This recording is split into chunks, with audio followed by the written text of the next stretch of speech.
want to eradicate the poverty problem, because if we can solve that problem, so many other problems get fixed. And I quickly discovered you can make all the money in the world, but it doesn't matter if the people around you are unhappy and if you're unhappy. It is interesting as a parent, that dichotomy between wanting to provide and also wanting to be present. And maybe one of the hardest mysteries to solve in the world, because it's not always possible to do both at the same time. Hi everyone, I'm Jason Balara, and this is the Know Your Why podcast. Today I'm here with Shawn Quintero. Shawn is a serial entrepreneur, master coach, and mentor, and serves on boards and in executive leadership positions. Well, I don't know why that was the hardest word. Executive leadership positions across his multiple businesses. Shawn, let me stop there and say thank you for being on the show. That's the most importantly in the beginning. Thank you so much for being on the show.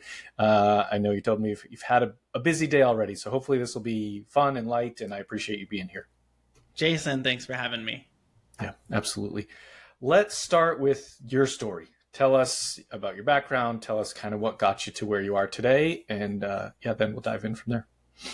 Yeah, so I got my start working at a nonprofit when I was 16 years old, started as a volunteer, ended up getting hired by that nonprofit to be their kind of main primary social media person and video editor. And so at 18, graduated high school, did an internship with them for 2 years, then got hired.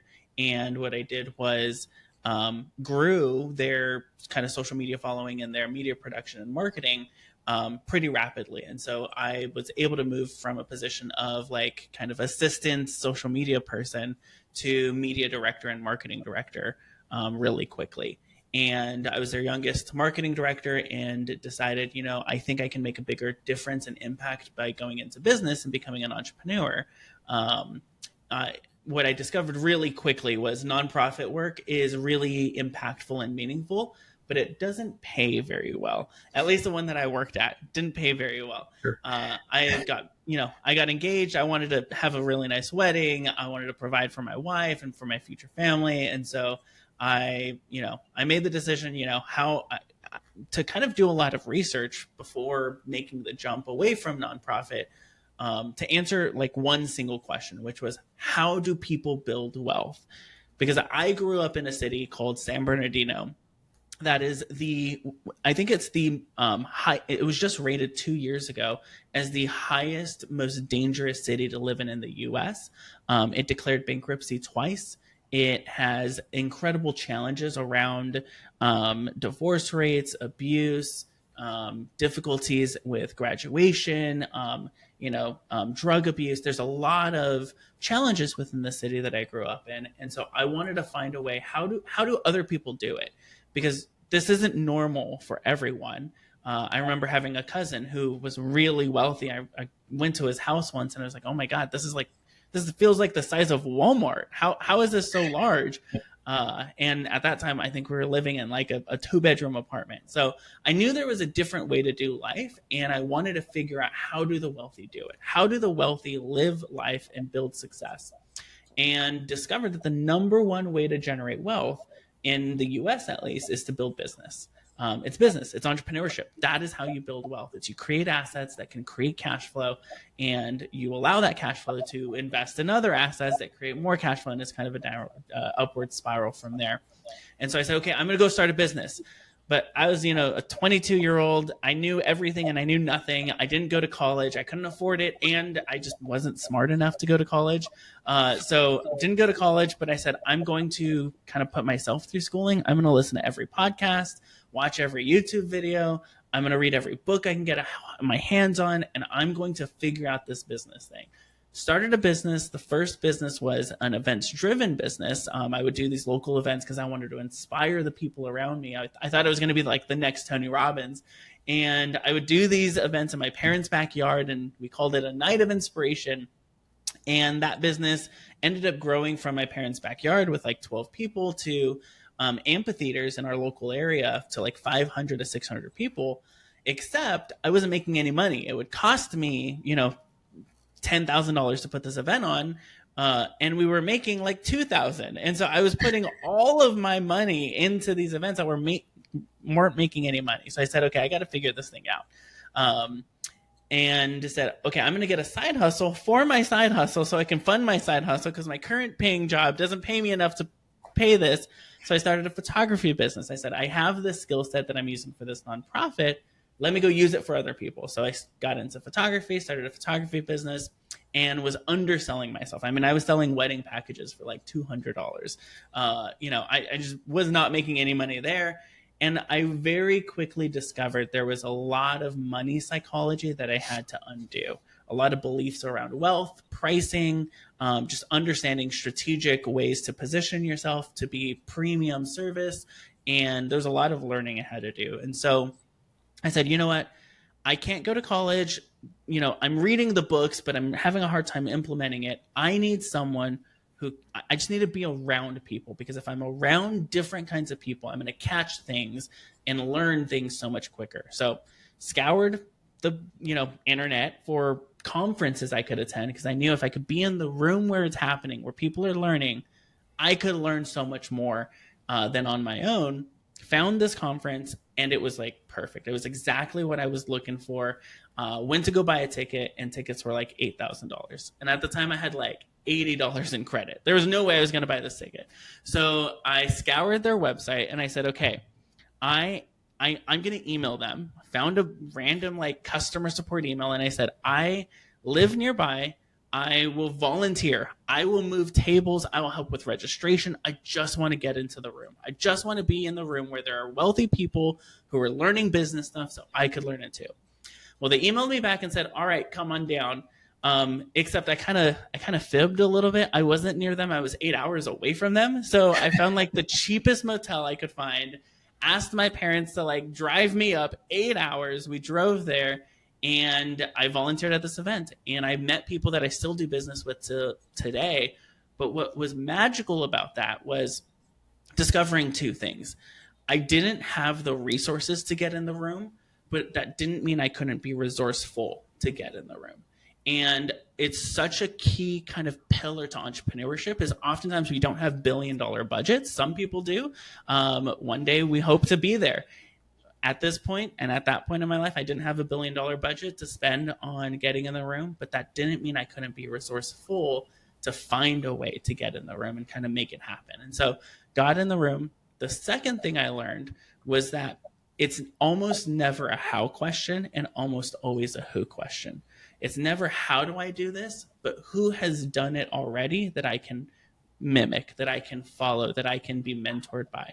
And so by being at that conference, what happened was I met people that said, hey, I love your ambition. I love your drive. Let me help you. Let me support you. And listen, I was that annoying kid that was asking every question I could, taking all of the notes. Well, something magical happened at that event.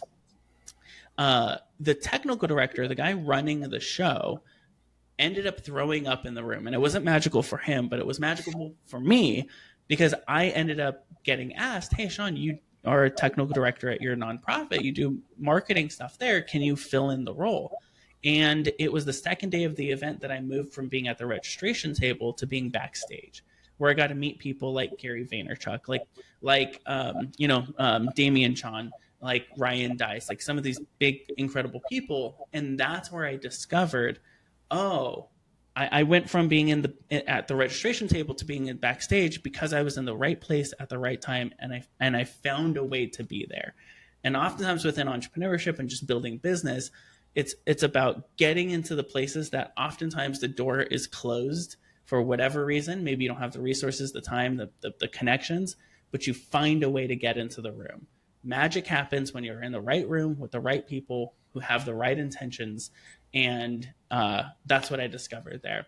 What happened was 2 weeks after the event, the CEO of the event, the event director, called me and said, hey, you helped us save the show. Our director was throwing up in the room. You stepped in. You want to do the next event with us? And I was like, yeah. And they're like, okay, great. We'll pay you $15,000. We'll fly you first class. We'll get you a hotel. And at that time, it was like, oh, $15,000. That's a crazy amount of money. So I was like, yeah, I'll do that. And then started my third business, which was an event production and support company. I started to produce a lot of marketing events like traffic and conversion, social media marketing world, content and commerce, and began to run these shows.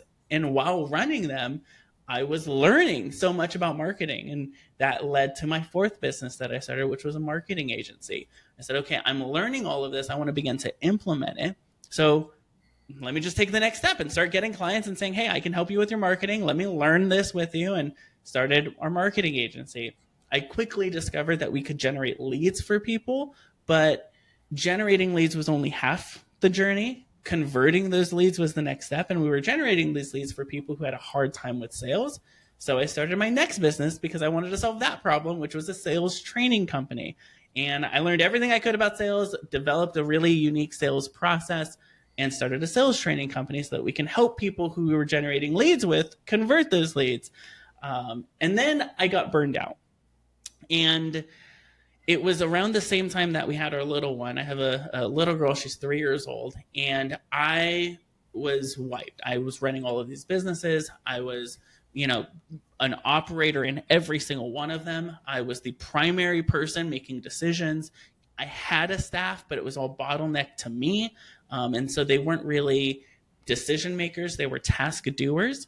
And so I burned out and I kind of stopped everything and took a break, took a paternity leave, if you will, and made the decision, I have to find a different way to do this. I have to find a way to not be the operator of my businesses, but to be the owner of the business that finds strong operators to run the business while I just start the business and move on. And so at that point, I started a holding company called Abundance Worldwide, where I said, what I'm going to do is I'm going to find businesses that already have great operators, but have a hard time with their marketing, their sales, their leadership, their operations. I'm going to partner with them, and I'm only going to be their advisor, but I'm going to take equity ownership and own that within my holding company. And so now we own a variety of businesses where we find really good operators that want to scale. And my job is now to simply advise them on how to scale. And it's kind of a consulting advisory for equity kind of offer that we do. But it's really helped me to remove myself from being that primary operator of all of the businesses and instead use what I love doing, which is just helping people solve problems at a much bigger scale and a much bigger level while creating that schedule freedom in my calendar. So that's kind of where I'm at today. And it's been an incredibly arduous and difficult and challenging, and sometimes I'm just going to quit and go get a nice cushy corporate job journey, but it's been 100% worth it. And if you're listening to this and you're thinking about starting a business, you have a business, you're scaling a company, that's 100% normal. Those frustrations are part of the journey, but it's so worth it when you're able to get to a point where you can exit the day-to-day operations of your business. Are you planning a remodel or construction project? Overwhelmed by the process? Over budget? Extended timelines? Strained relationships? We are all too familiar. At Lark Construction Services, we help homeowners and business owners take control of their construction journey, from reviewing bids and contracts to catching red flags before they become costly mistakes. Our Clarity Audit is a one-on-one expert review of your plans, estimates, or current progress, giving you the peace of mind and a defined action plan to move forward with confidence. Don't let confusion lead to costly errors. Visit larkconstruction.com and schedule your free call today. Lark Construction Services, saving you time, money, and stress. Yeah, so much good stuff to unpack there, Shawn. Thanks for sharing that journey. And I mean, first, I wish you were doing wedding photography when I got married, because that would have saved us a lot of money if we could have gotten a $200 wedding package. But the all joking aside, I mean, the progression that you took, I think is a kind of a common one we see in entrepreneurship, and it's like, oh, I encountered this business or this problem that's adjacent to whatever I'm doing right now. Let me fix that one too. And then, oh, hey, look, there's another piece of this. And it's funny how, and who knows what the right balance is. I guess it's individual, but it's funny how some of the largest companies are very, very targeted and specific. They do one single thing, and it's like, and then everything else gets, kind of farmed out to someone else, whatever that adjacent vertical is, it gets farmed out to someone else because they figure out what they're especially good at and go all in on that. But I think it's hard to get to that point because I think a lot of entrepreneurs do exactly what you did. They're like, well, okay, I'll do this. I think we've all probably been guilty of that at times. And, you said you got to the point where you were burnt out and that sort of reset you. I think that also happens a fair bit, where it's like people do all this and then they reach the end of the rope and figure out that, as you said, that you are in fact the bottleneck for all of it. Yeah.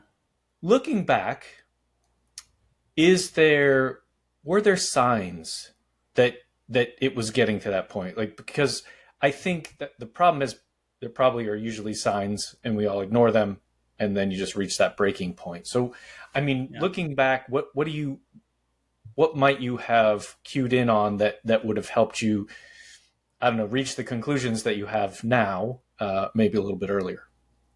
Yeah, I think that's such a great point, because there were 100 signs. I just didn't see them. My wife saw them way earlier than I saw them. Right. My friends saw them. My family saw them, but I just didn't see them.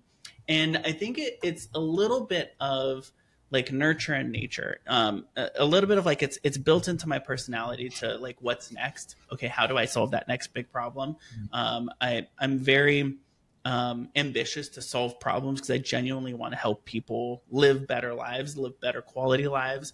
My kind of deeper mission in life is to eradicate poverty and maximize abundance for everybody on the planet. And that comes from a place of growing up in a really difficult city where I saw people and saw what poverty did to people. And so I want to eradicate the poverty problem, because if we can solve that problem, so many other problems get fixed. And the way we do that is through business education, is go start a business, go solve a problem.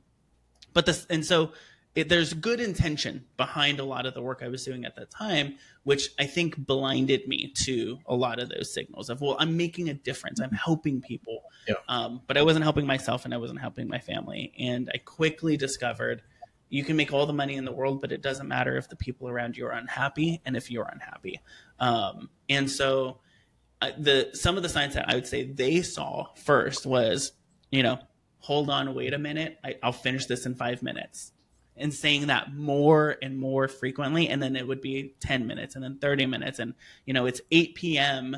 and I haven't even talked to my wife that day. We've just eaten dinner, and like my calendar, my schedule was full of everyone else, and not the people who are most meaningful to my life.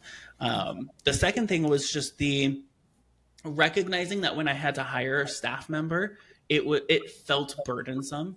And it didn't feel relieving. And I think that was the mistake I made, was I oftentimes hired for relief rather than hiring for growth of, okay, I don't want to do this. Let me go hire someone to do it. But then I'm just hiring someone to do something, as opposed to saying, okay, I want to grow the company and grow my calendar in this way. Let me hire someone who's going to support that growth and not just do this thing and relieve me of this task.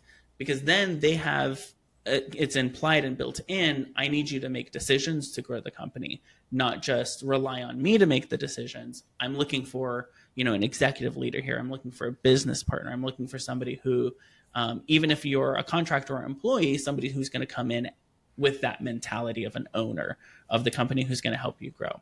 And there's some like practical tacticals with implementing in that, like profit sharing, equity, allowing, equity to vest for certain positions.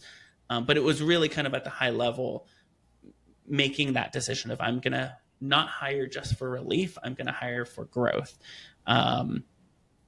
In recognizing, all of these people are just task doers right now, and none of them can make decisions because I haven't trained them, which is again going to take more time, or because I didn't really build that into the position.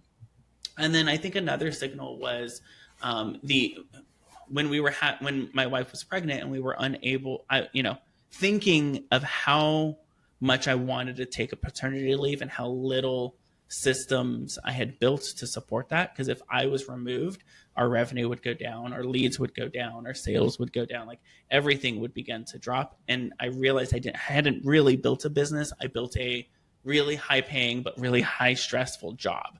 Mhm. That it was a position I had to fulfill, and that lesson was really difficult to learn. Of like, okay, how do I build a business that can function and actually grow without my direct input? How can it generate leads without me showing up? How can it convert those leads without me taking the sales calls? How can it get results and create testimonies without me having to deliver those services? And then saying, okay, I'm going to build a business that's not dependent on me. Um, that was a big shift, and that was when I was taking my paternity leave. Of, okay, I got to figure this out. Like this is not scalable, and now I have a little one that's depending on me, and I want to be, my greatest mission on planet Earth, my greatest role is being dad and husband, and I want to do those really well. That was kind of the few signals that I saw. Yeah, yeah, no, that's great. It is interesting as a parent, that dichotomy between wanting to provide and also wanting to be present, and uh, maybe one of the hardest mysteries to solve in the world, because it doesn't always it's not always possible to do both at the same time. And so I think, kind of figuring out some of the things that you've alluded to here is like, what, okay, I'm realizing, well, if everything relies on me, well, so does my family. They're, that I can't be in all places at all times. And so figuring out, and I'm, I would imagine that, your kind of the way you would guide people now is looking at putting the systems in place, putting those, kind of almost filling their own position as early as possible. You mentioned hiring. You were hiring for relief versus hiring for growth. I I think that's a really great point, and I believe I understand what you're getting at. But I wanted to maybe have you expand on that a little bit, because I'm sure there are a lot of people that do exactly this, and it's like, what can I hire out? Well, it costs me money to hire someone really good at what they, so there's all these like different voices in your head, sort of saying which is the right way to go. But maybe break that down a little bit for people, and then give us your advice as to how to get out of that cycle. Yeah. So it's the paradox of hiring for relief. When you hire for relief, you don't really create relief. But that's the intention, is you're hiring because you're doing this thing, you don't want to do it anymore. So let me go hire someone to just do that thing. And hiring for relief isn't inherently bad. That's not necessarily a bad thing, right? I don't like checking mail, so I have an assistant who checks all my email, and like handles all of that. And that's all I need them to do. What happens though is if you only hire for relief, you have all of these people doing tasks, but you don't have leaders. You don't have people who can grow the company. So you're the primary leader and primary growth strategist. You position yourself as that only role. So what we typically do is we tell people, okay, for sure, start with hiring relief. What are the things that you absolutely hate doing, that take up your energy, that take up your time? Go hire for that. Oftentimes it's like virtual assistants or executive assistants to start. Then it's, sometimes it's like the social media management, and it's maybe customer support and some of those positions. Those are what I would consider relief based positions. Somebody who's serving in a customer support position or in a executive assistant position, the questions they're asking themselves is, how can I be most productive at this role? They're not thinking, how do I grow the company by 3x over the next 3 years? Or how do I make more revenue for this company this year than we've made last year? They're different questions that are required for a growth hire versus a relief hire. Whereas relief is focused on productivity, again, a growth is focused on 2xing, 3xing, really impacting the entire company. So once you've hired your initial hire for relief positions, like I mentioned, it's typically an assistant. It's typically somebody helping you with like the daily grind things, the things that just have to get done. really begin to ask yourself, okay, who is that person that I could hire that would come into my business and take a major part of my company over, right? The responsibilities of that, but not just do the job. Think about how this job impacts the entire business. So, for example, some of the things that you have to some of the systems you have to build into your business in order for it to scale is you need a marketing strategy that's going to generate you leads without you showing up. 100%. So how do I find a marketing strategist that's going to join my company and help me build that system? You're going to need to be able to sell and convert those leads so that you get paying customers and paying clients. So then typically you hire a sales strategist, somebody who's going to come in and build that system.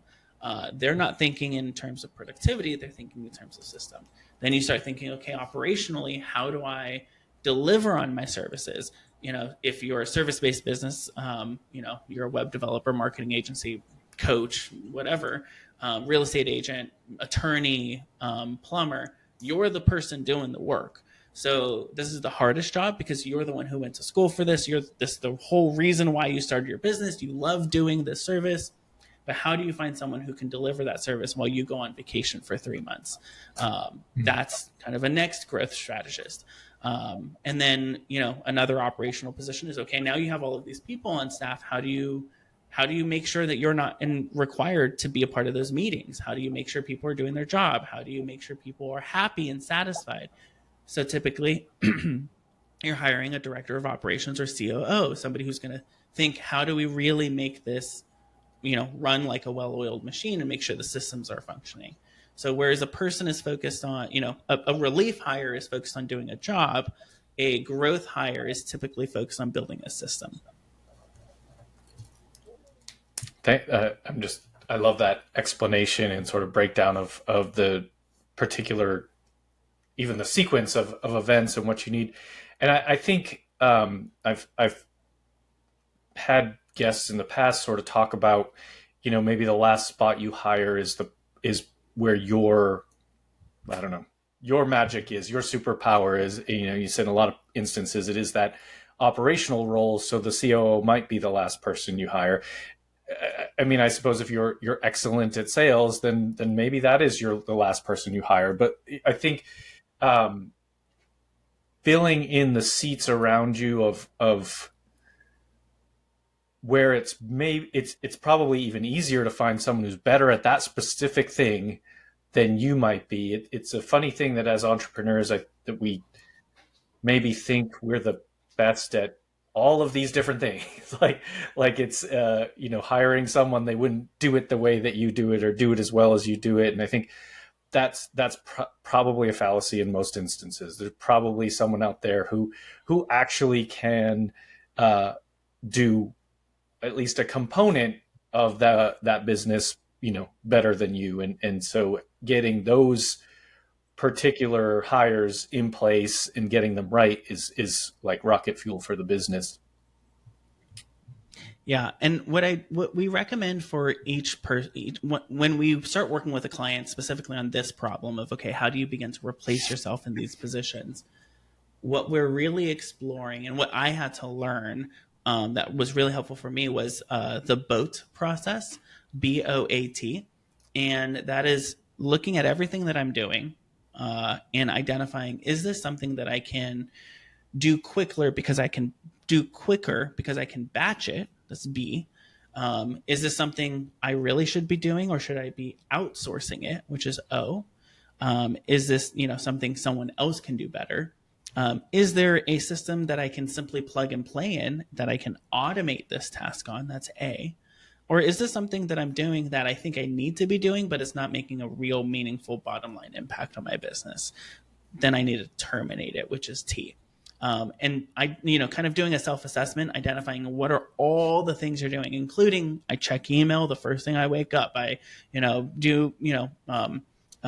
respond to this, staff on this day at this time. I run this meeting. I, go to this place. Everything you do, and ask yourself, is this a batch, an outsource, an automate, or a terminate item?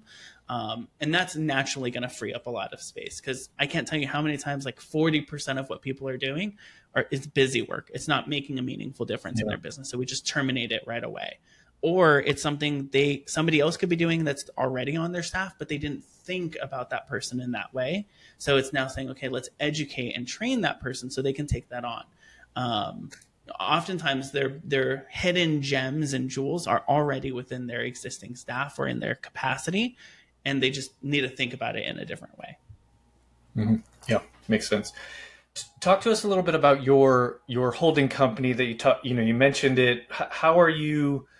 I'm interested to hear more about this, how you've structured that, and how you're actually going out and finding these operational partners. Like how do you approach that type of, I mean, there's a lot of different ways, I think, to do a holding company. And so it's always very fascinating to me to kind of hear each person's take on that. Yeah. So, I mean, speaking technically and logistically, our holding company is an LLP that owns different LLCs. And so what we do to find really strong businesses is our first job is to identify any gaps within our existing portfolio that can be supported by our existing portfolio. For example, we have a marketing agency, we have a sales training company, we have a couple of executive leadership coaching businesses. So what business could we acquire next that would be supported well by our marketing agency, our sales company, our coaching businesses? That way we can integrate kind of this ecosystem. That was a really difficult lesson, because before I was just, speaking to everybody and anyone, like, let me just get as many businesses of whatever. And I realized, okay, this is probably not going to work well together. And it's going to be very distracting for our portfolio. My ultimate goal is to sell our holding company for $1 billion.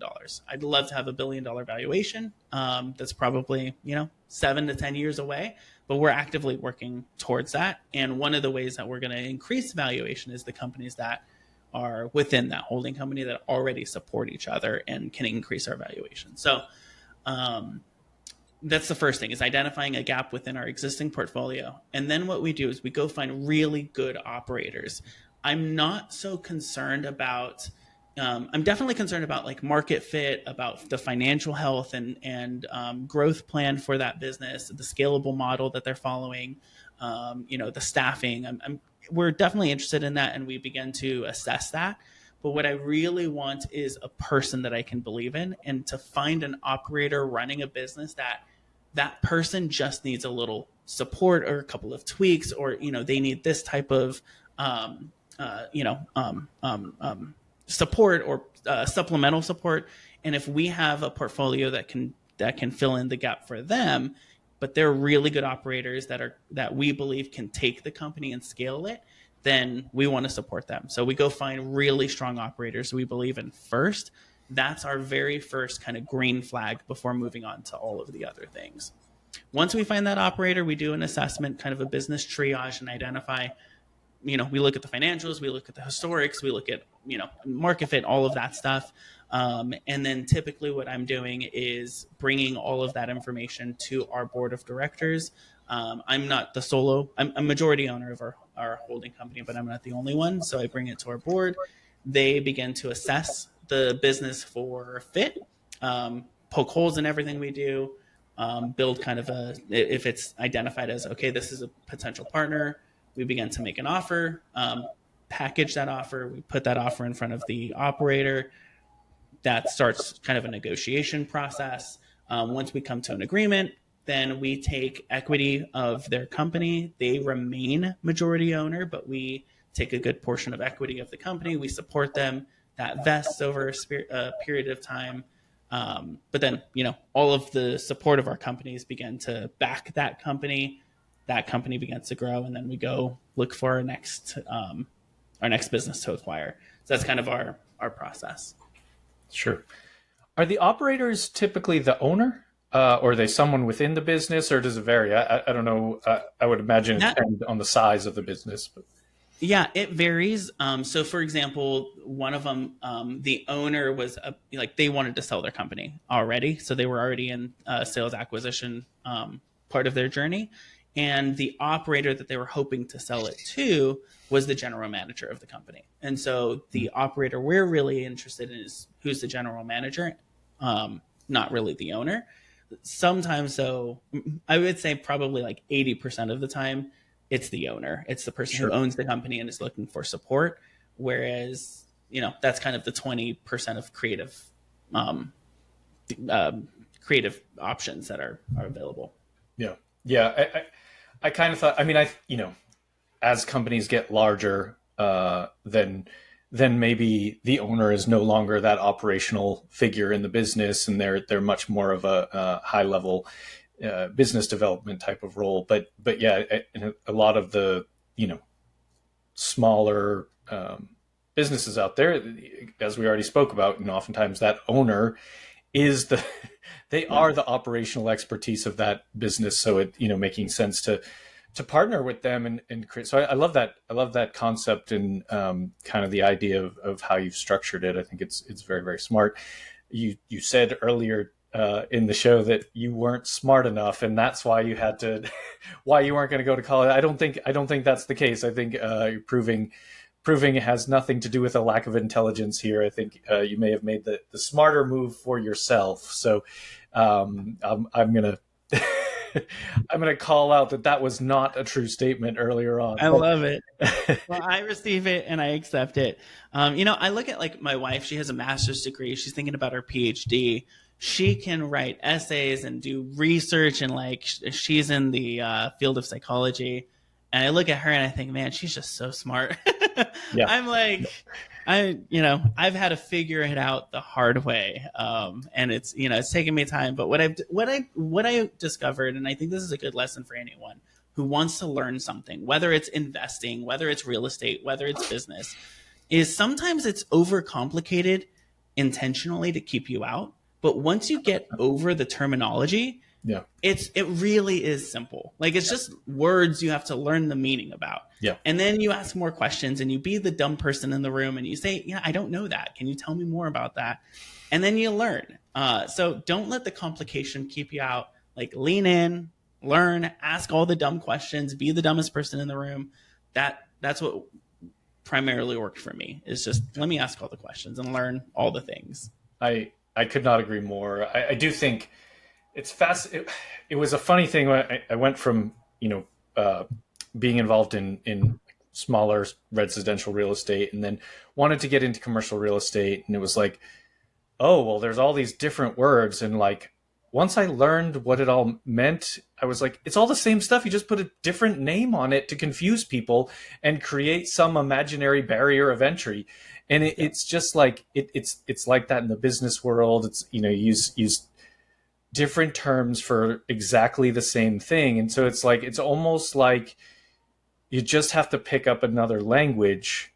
It's not even as hard as learning an actual new language, but basically, if you moved to a new country and you were immersed in a different language, you would still have to live somewhere, eat food, find a job, raise your family. Like, yeah, it's no different, kind of across business ventures and things like that. It's like, if you get in it and immerse yourself, you'll learn quickly and realize like, hey, this is probably stuff you're already doing. It's not that different. So, and that's what college is. College is learning more words. Like, exactly. At the end of the day, it's learning more words. Yep. What does this word mean and how does it apply? Yep. It's a very, very structured version of learning that. But I think you can actually compress the timeline of learning by just going into it, being in business, being an entrepreneur than you might have in business school.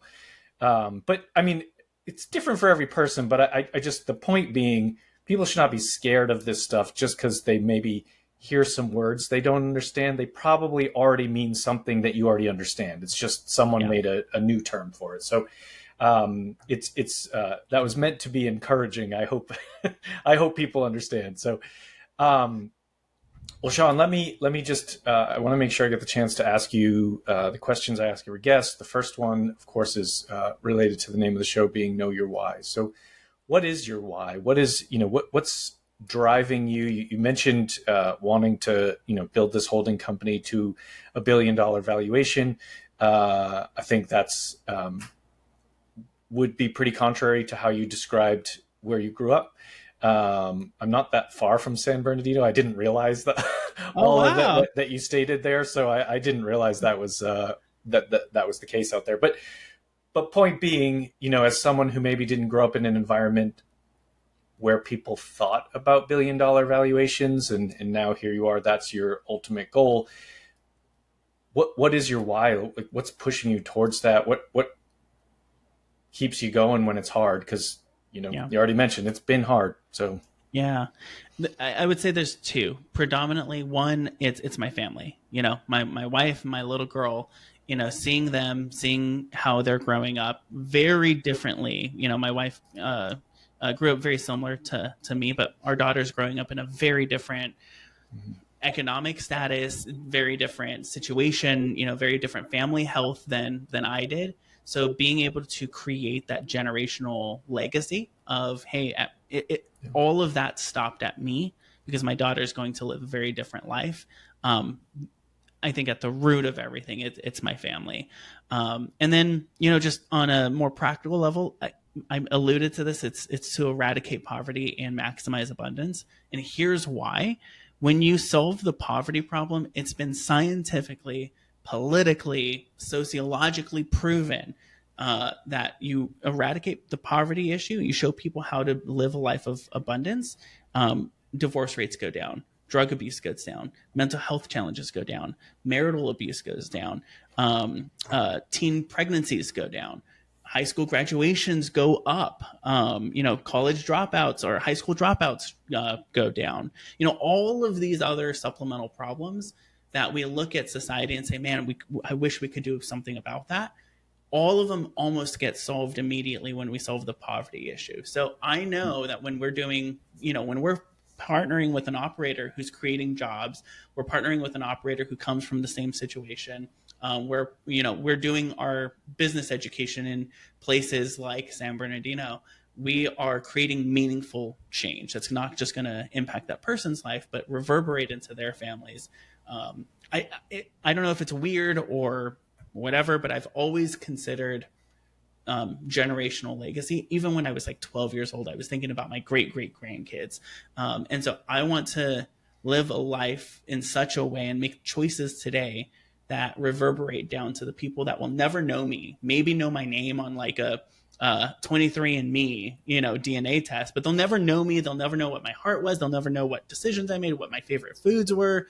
They'll never know what I sounded like. I guess they will because I have all of these, right. This media now. They'll have a little bit more. Yeah, they can hear you on social media and podcasts and things. They'll be able to see the Know Your Why podcast and, watch that. But, they won't really get to know me. I'll be a name and kind of a figure to them, but I want my choices to impact them as much as possible in such a positive way. And so by figuring out the poverty issue, I figure out all the other issues, I think. So that's my goal. It's amazing. It's amazing. I love the size of your goals.